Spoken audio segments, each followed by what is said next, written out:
Bonsoir et bienvenue de l'autre côté de l'écran.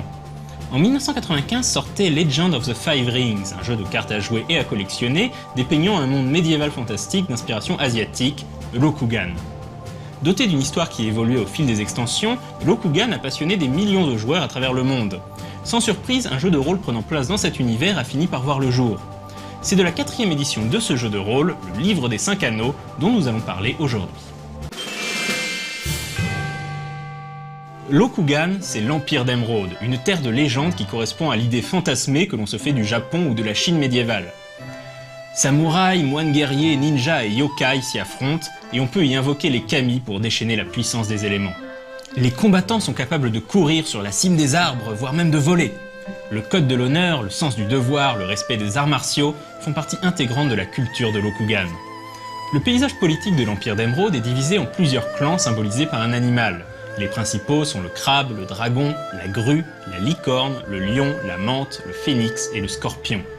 Ces clans s'affrontent continuellement pour augmenter leur pouvoir politique et gagner la faveur de l'empereur, avec l'espoir de se hisser un jour sur le trône. Les 5 anneaux du titre font référence aux 5 éléments, l'air, l'eau, la terre, le feu et le vide.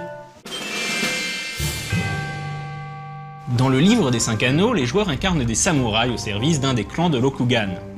Les personnages incarnés par les joueurs se définissent d'abord par ce clan, qui va définir leur philosophie et leur donner accès à différentes familles et à différentes écoles qui correspondent à des classes. Chaque clan possède une école de bushi, c'est-à-dire de guerriers, et une école de shugenja, c'est-à-dire de prêtres sorciers. Selon les clans, d'autres écoles sont disponibles, comme par exemple une école d'enquêteurs, d'émissaires, de vierges de bataille, de courtisans, de ninjas ou de berserkers. Les fameux 5 anneaux sont également au cœur de la feuille de personnage, puisque celui-ci possédera un score pour chaque anneau. Chaque anneau correspond de son côté à 2 traits, un physique et un mental. Par exemple, l'anneau de l'air va correspondre aux traits réflexe et intuition. Pour l'anneau de terre, ce sera constitution et volonté, etc. Par défaut, le rang des anneaux et de leurs traits respectifs est de 2 et peut monter jusqu'à 10.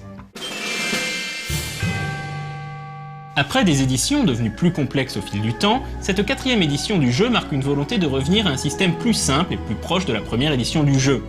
Le système de jeu est appelé Roll and Keep et utilise des dés à 10 faces. Le joueur lance un nombre de dés correspondant à l'addition des niveaux d'un trait et d'une compétence contre un seuil de réussite déterminé par le maître de jeu. Le joueur doit alors additionner le résultat des dés afin d'obtenir un score supérieur ou égal au seuil de réussite. Là où ça se complique, c'est que le joueur n'a le droit de garder qu'un nombre limité de dés pour son calcul. Par exemple, il va lancer 4 dés mais ne pourra comptabiliser que le résultat de 2 d'entre eux. Autre subtilité du système de jeu, les pouvoirs les plus puissants ne pourront être acquis qu'en atteignant un certain rang dans un des anneaux. Or, le rang de l'anneau correspond au niveau de son trait le plus faible. Si le joueur possède 4 en réflexe et 3 en intuition, son anneau de l'air aura un score de 3 par exemple.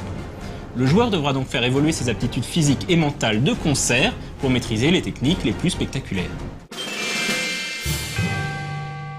Avec son univers japonisant, le Livre des 5 Anneaux est un jeu fun et dépaysant qui reste toujours aussi séduisant 15 ans après ses débuts. Cette 4e édition prend la forme d'un très beau livre tout en couleurs, reprenant certaines des plus belles illustrations du jeu de cartes.